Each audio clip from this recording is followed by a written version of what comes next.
3 games, 2 trades, and 1 playoff spot on the line. We have a lot to talk about, so let's get to it.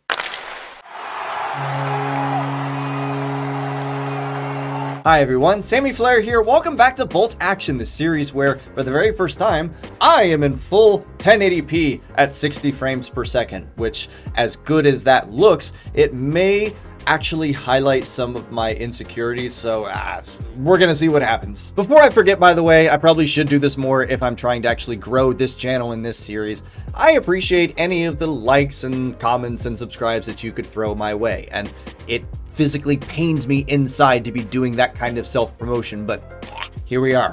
In all seriousness, the best way for me to figure out what you like and don't like, what I'm doing well, what I'm doing poorly, is for you to interact with me. And that's the best way that I'm going to be able to grow as a creator and as a presenter, dare I say, influencer. So sincerely, any constructive feedback that you have for me is more than welcome. I do read it all. I take it all to heart. Just, be civil, be nice. You don't have to be a jerk to let your opinion be known on the internet. Despite the fact that the Lightning only played 3 games in the last 8 days, it was an incredibly eventful week. And because there were other things that happened this week, I feel like I do not have time to dedicate to discussing each of these games in detail as I normally would. So instead, let me give you a summary. Let me give you a singular emotion that I felt as a result of each of these games. Ready? Montreal. Panic! Calgary. Oh, brother, these guys stink! And Philadelphia. How much of this did I drink last? Did that game actually happen? I'm going to take some time right now to discuss the 2 deals that the Lightning made at the trade deadline.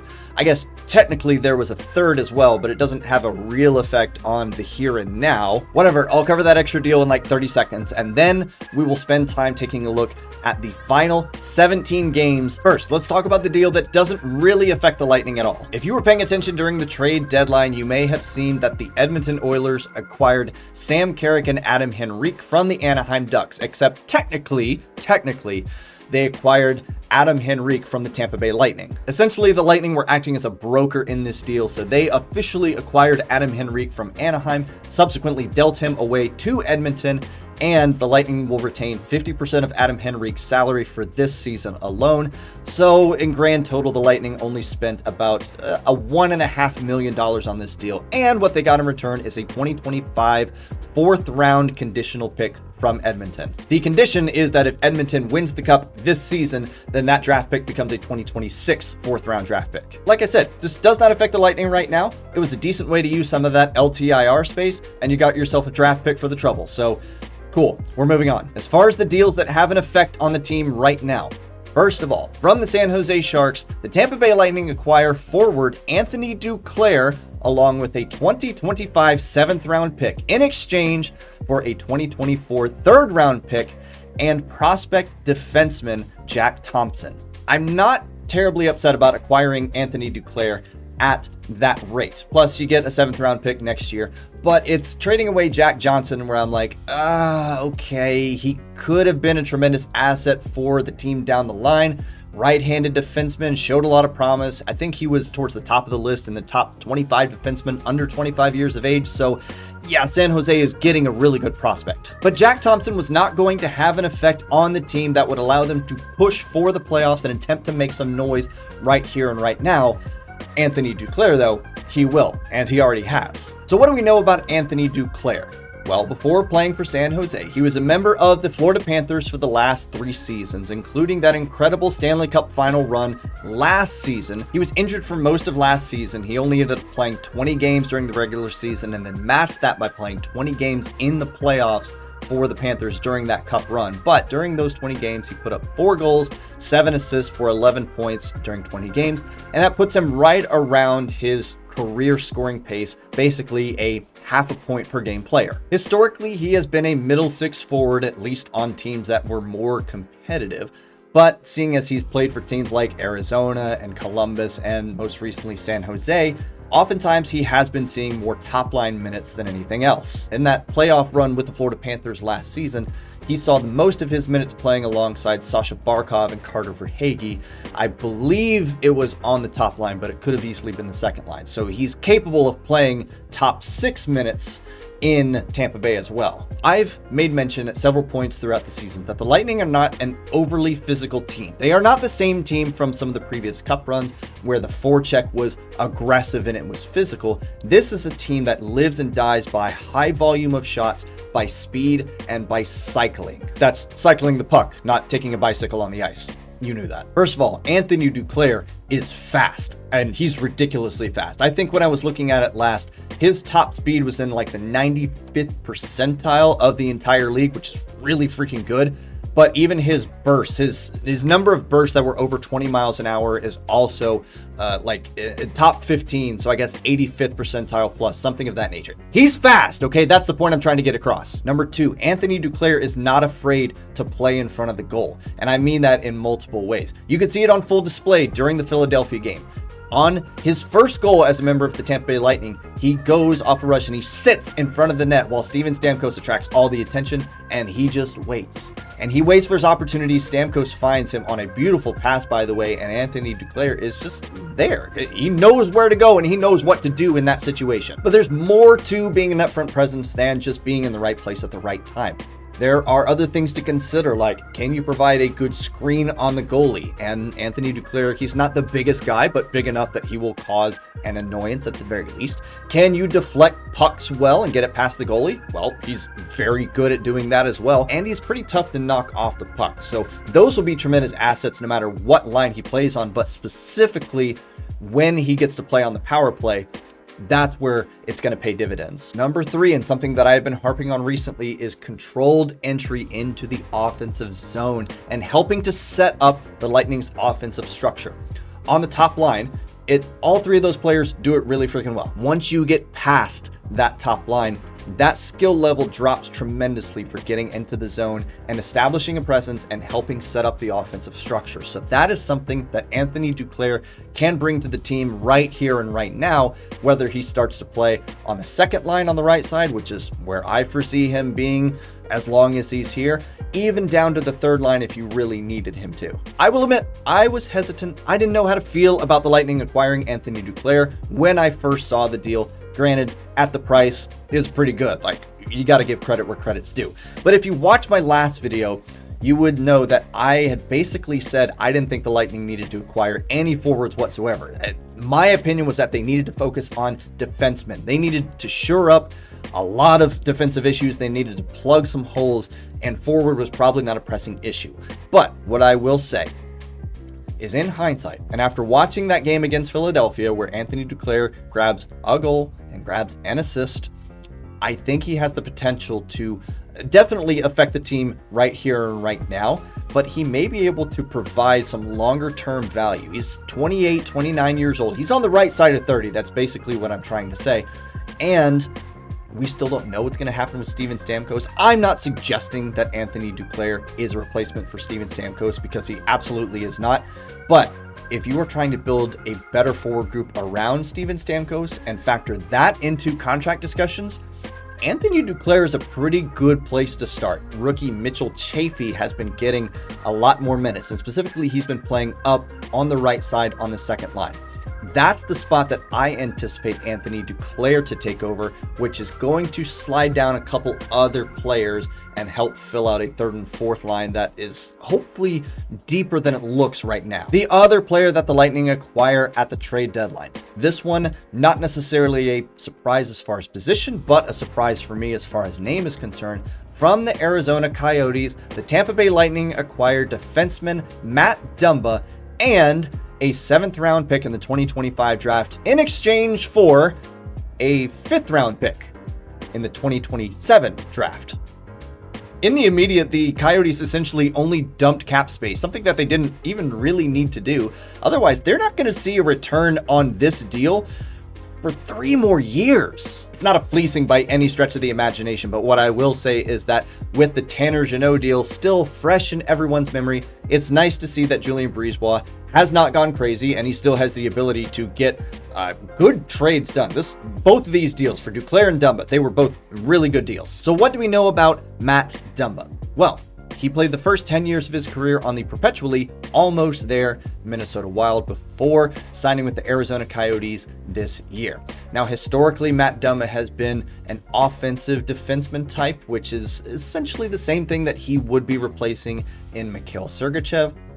Over time, he has grown into a more physical presence of a defenseman, and yes, he does have some defensive responsibilities and a few gaps in his game that get missed, and I totally understand that, but I also have to ask the question, is that the result of his play style, or is it the result of playing on the Coyotes? He's big, he's physical, he's got a really good shot, he's got a really mean hit, and perhaps most importantly, he has the capability of playing 20 plus minutes every single night. On the offensive side of the puck, what he is great at is creating opportunities for scoring, opportunities for second chance scoring.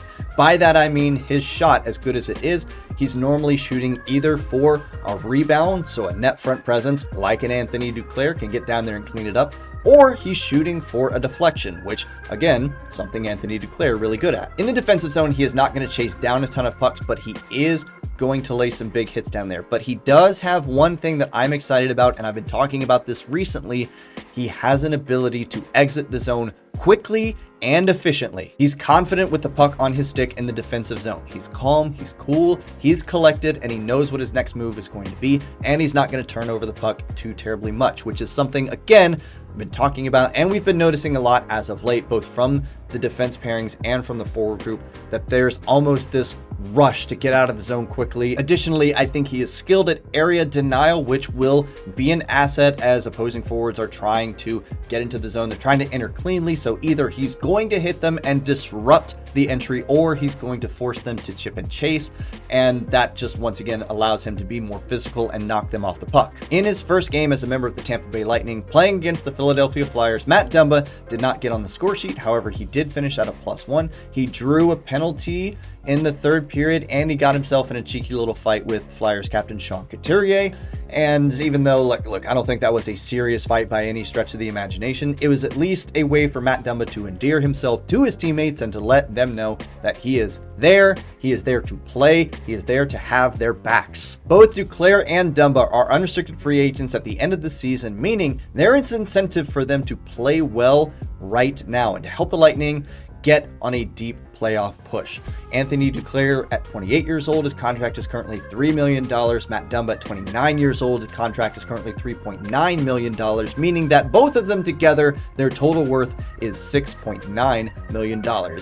Nice. Funny haha number aside, and in all seriousness, the Lightning will have some difficult decisions to make at the end of this season, which means that Anthony Duclair and Matt Dumba both have a perfect opportunity to state their case as to why they can be a part of a successful team right now and part of a long-term solution for success for this Tampa Bay Lightning team. We can talk about contract issues down the road, and I'm sure that we are going to, but in the meantime, Anthony Duclair and Matt Dumba are your two newest members of the Tampa Bay Lightning, and they have already had an effect during the Philadelphia game. It will be very interesting to watch them get acclimated to the Tampa Bay Lightning organization, to the team, and see what kind of effect they can have on these final 17 games and hopefully a long playoff push, which gives a nice segue into the final topic and talking about those last 17 games and what we have to look forward to. With 17 games left to play in this season, the Lightning currently are ranked 21st on remaining strength of schedule, so they are on the easier half of the NHL for those remaining games. And here's an interesting thing to throw in the mix as well. Of those final 17 games, the Lightning only have 3 games against teams which they are reasonably competing with for a playoff position. The Detroit Red Wings, I almost said Lions for some reason, the New York Islanders, and the Washington Capitals. I am not ready to say that it is impossible for the Lightning to catch the Toronto Maple Leafs and grab that number 3 seed in the Atlantic rather than a wild card spot. What I will say though is that you are currently 8 points behind Toronto. Toronto also has a game in hand, so if they win that game in hand, then you are 10 points behind Toronto. You play the Maple Leafs twice in the final 17 games, so if you win both of those, you're still down 6 points.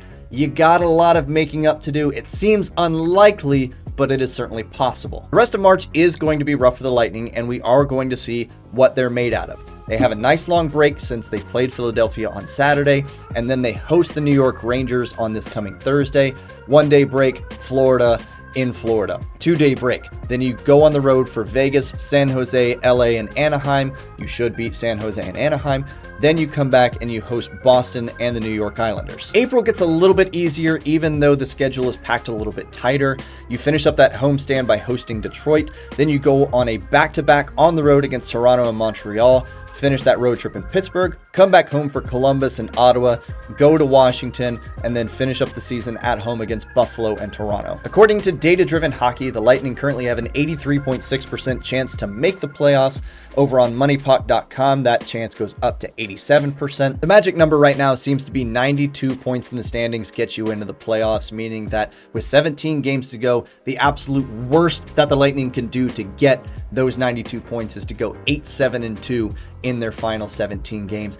And you need to hope that the teams behind you don't go on a good run as well. So looking at the Detroit Red Wings and the New York Islanders and the Washington Capitals and an outside shot to the New Jersey Devils, we'll see how the goaltending acquisitions go for them, but it's probably not likely. Look, metrics and analytics can say everything that they want to, and yes, it's nice to know that the Lightning have an 83% chance or an 87% chance to make the playoffs, but the eye test tells me, at least at this point in time, and keep in mind, we've only seen one game post-trade deadline. We don't know what the dynamic of this team is going to be for the next 17 plus games.